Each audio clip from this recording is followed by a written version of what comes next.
Greetings of the day, one and all. Your life could be your greatest investment.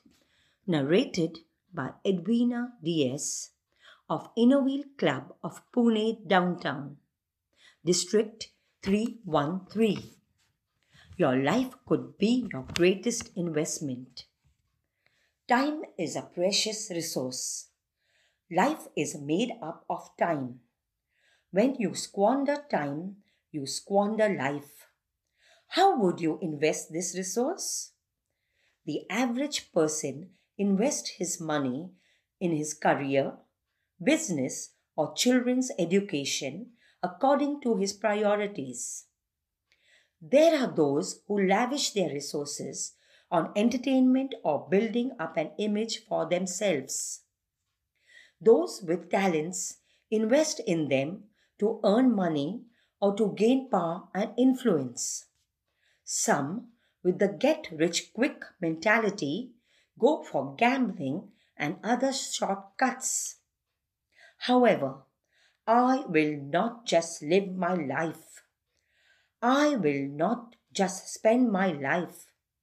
I will invest my life, wrote Helen Keller, who, despite being born with visual and hearing challenges, made a great impact on our world.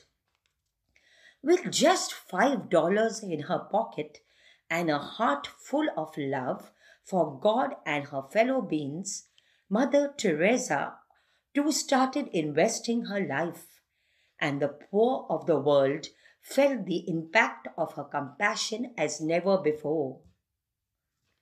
Life is a precious resource.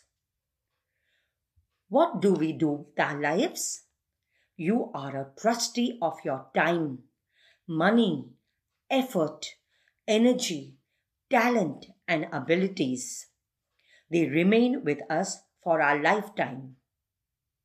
We cannot take them with us when we leave.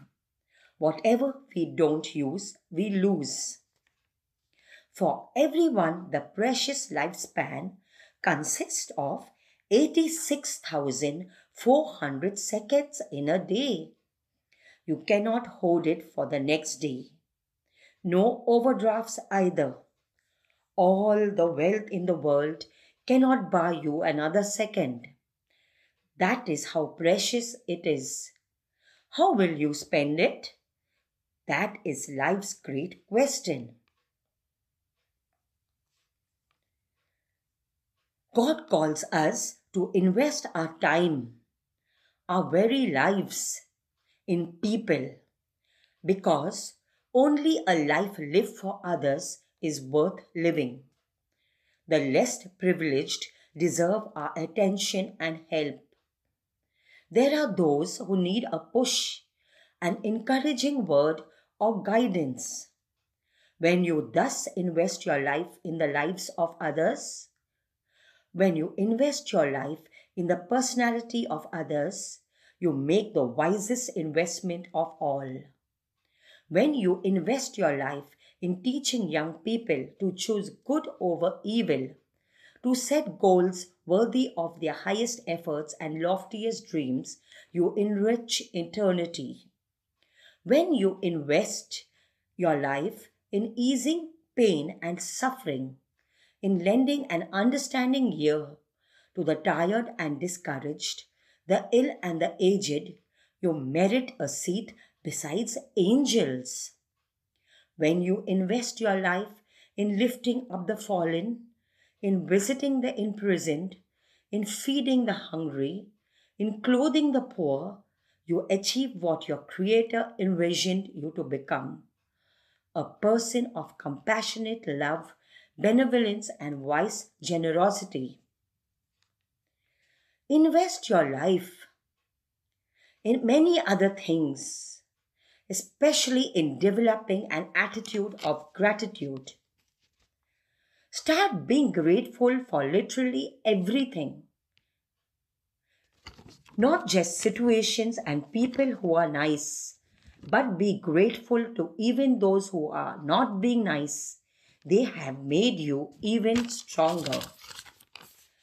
Just as Oprah Winfrey tells us, if we concentrate on what we don't have, we will never have enough. But we must be thankful for what we have, and we'll have even much more. Thank you, and God bless each one of you.